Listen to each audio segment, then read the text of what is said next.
जंगली तू माय मिले करू कैसा तुला विसरू। नमस्कार, आत्मा मालिक कसे आहात तुम्ही सर्व? उज्ज्वला लाईफस्टाईलमध्ये तुमचे खूप खूप स्वागत आहे। चला तर मग आज मी थोडेसे किचन क्लिनिंग केलेले आहे आणि माझा रेग्युलर नीटनेटका किचन कसा असतो चला मी तुम्हाला आज दाखवणार आहे। चला व्हिडिओला सुरुवात करू।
पद्धतीने पूर्ण दिवस आज किचन क्लिनिंगमध्येच गेला।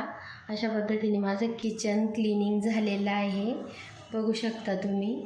व्हिडिओ जर आवडला असेल तर जास्तीत जास्त व्हिडिओला लाईक करा, शेअर करा, सबस्क्राईब करा। पुन्हा भेटू अशाच एका नवीन व्हिडिओसोबत। तोपर्यंत तुम्हा सर्वांना आत्मा मालिक।